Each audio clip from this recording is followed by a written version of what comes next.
Hey guys, welcome back to While You Were Cleaning. Today I have some Dollar Tree Christmas or winter decor DIYs to share with you. All of today's DIYs are using Dollar Tree products, and it's really nice that some of these DIYs you won't feel like you need to take them down after Christmas. They're something that you can leave up through January, maybe even through February, depending on how long your winter lasts. I hope that today's video is very helpful for you to give you some ideas of some decor that you can make for your home for this Christmas or winter season. If you do enjoy today's video, please go ahead and hit that like button. That is a great way that you can support my channel and just help my videos be seen. Stick around until the end of today's video, and I will be sharing a couple other videos of Christmas or winter DIYs that I have done in the past. And if you enjoyed this video, you will like those as well. I try to share a lot of very simple DIYs that anybody can do. All right, let's go ahead and get started with these DIYs. My first DIY today is using a calendar page, and I am going to use the December page from this calendar. I found these out a little bit earlier in the summer. You can use whatever Christmas or winter themed calendar page that you're able to find, but I really like the design on this one. So what I'm going to do with this is I'm going to cut it out with this little X-Acto knife, and it gives me a nice straight edge there. You will have to flip your page over and cut around where those staples are. Just make sure that your page doesn't tear. Finishing this off is simple. I'll be using 2 of these 12-inch dowel rods and then also some twine. You could also use some string or some yarn, just whatever you might have on hand. I cut about a 15-inch or 16-inch piece of this twine in order to hang the top of my picture. Just cut off a little bit extra so I had plenty to work with. And then I tied the twine on one end of one of my dowel rods and then just made sure that it was the correct length that I wanted to hang this picture, and then I tied it on the other end as well. And then I'm just going to take some hot glue, add it right along the bottom edge of this calendar page, and I glued that first dowel rod in place, and then I added some glue along the top as well, and then glued the top one down. Here's how that project turned out, and I just love how simple this project is to put together. Anybody can do this, and it's also very affordable.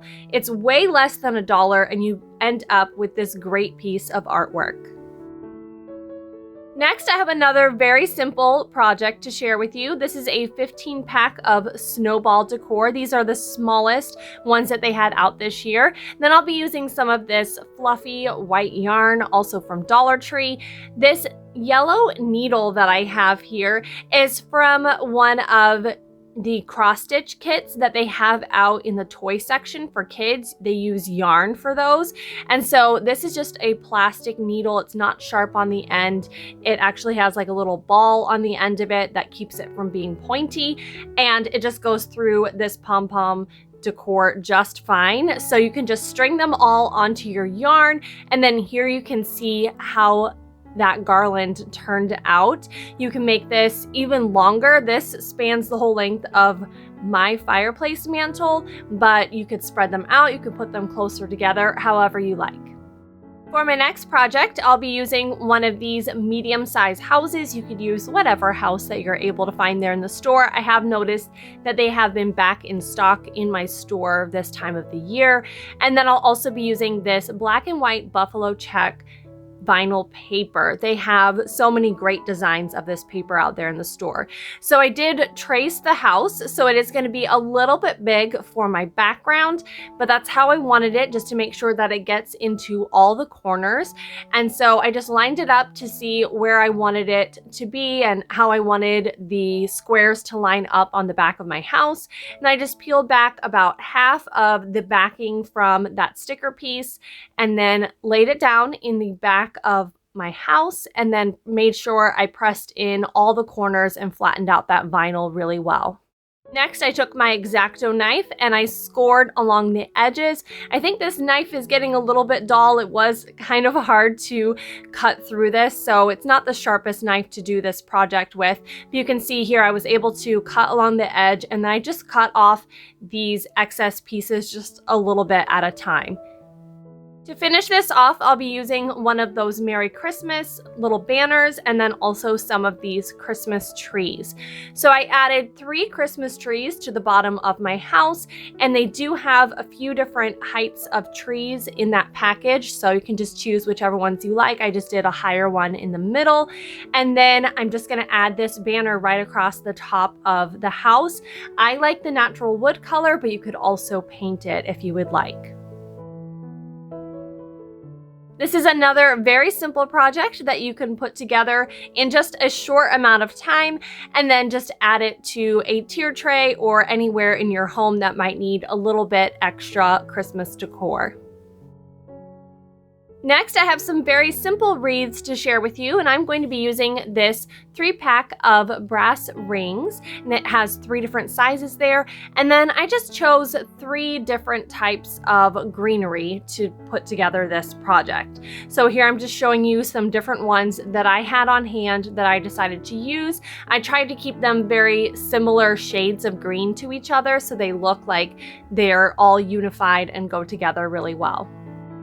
For my largest wreath, I'm going to use 4 of these evergreen bushes because they are the fullest looking. And for 2 of them, I cut the branches off from that main stem. And then I took 2 that are still attached to the stem, and I bent the wire part of them so it curves with the shape of the wreath.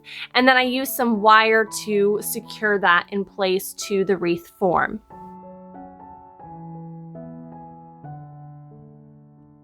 Secure it nice and tight with some pliers and the wire. You can do it in a couple different places. Also, you can do it out a little bit farther on the branches that stick out farther on the wreath. The nice thing about these branches with the wire down the center is you can adjust them all individually so that they fill out as much as you would like them to. Once I had the larger ones where I wanted them, I started attaching those ones that I cut off from their stems. And I did them probably about 2 or 3 at a time, attach them onto the wreath form. So you can just set them down how you like them and then just attach them with some wire. And you'll want to use a little bit more wire on these individual stems just to make sure that none of them fall off. In the center, you'll want to adjust all of your stems so that that wire end part is covered so you're only seeing the branches, and then you can attach it with one last piece of wire right there in the center, and you really don't notice the wire once it's finished. On my middle-size wreath, I'm going to use these eucalyptus stems, and I mainly just attached these one time right in the center. I didn't unattach them from their main stem. I just curved the stems and covered up that main stem part with the branches on the outside edges. And then I did notice that you could see those stems a little bit on the outside edge. So I did go back through with my wire cutters and I cut off the little excess part of that stem on the outside so that I wouldn't be able to see that. Once I had that cut off, I did readjust my branches, and then I used a little bit extra wire on the outside edges of those stems to make sure that my branches didn't fall away from the wreath form.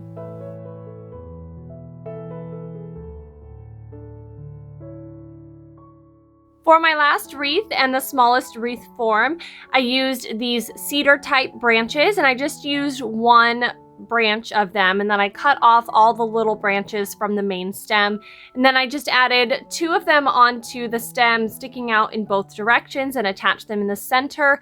I didn't like the way their second little grouping of leaves there were looking, so I pulled those off, and I'm going to reattach those later. But then I just started layering my branches on top of each other, just 2 at a time, and then just attach them with some wire in the center.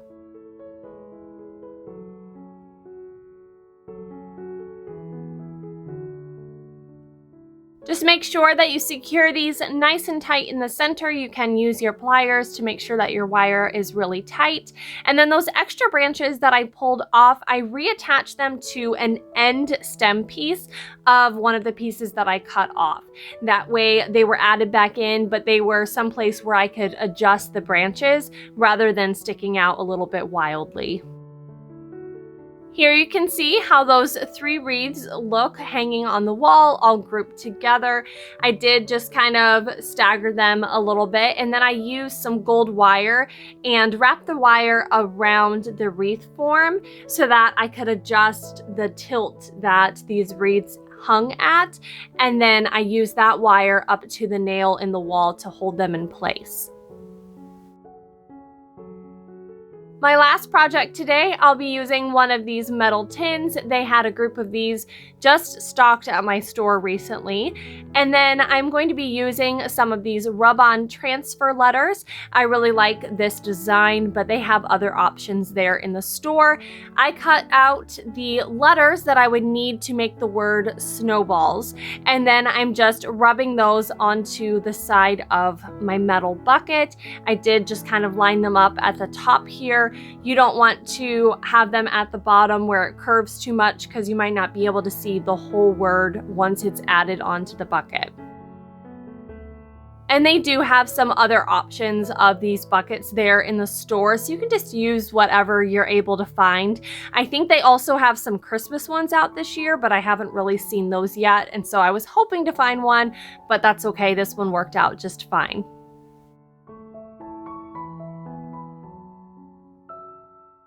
Here you can see how the wording turned out with those rub-on transfers. And then I'm going to be adding some of this ribbon around the top. This is a newer ribbon that they have at the store this year. I just found it in my stores recently. They finally got it in stock.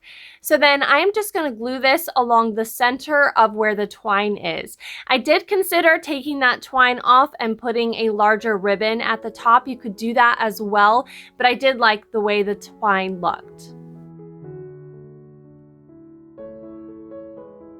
So I just used this ribbon and some hot glue, just attached it right around the center. And then lastly, I'm going to be adding in some of these large snowball decor pieces. They come in a 3-pack. They do have them in 3 different sizes there in the store this year. I added 3 packs to fill up my bucket. Here you can see how that project turned out. I think it's a fun little project. It's great for decor, but it's also a fun little activity that you could do with your family this winter season. Those are all of the projects that I have to share with you in today's video. Let me know down in the comments which of these projects was your favorite and maybe one that you're going to try to recreate. Again, thank you so much for joining me for today's video and supporting my channel. I'll see you next time. Bye!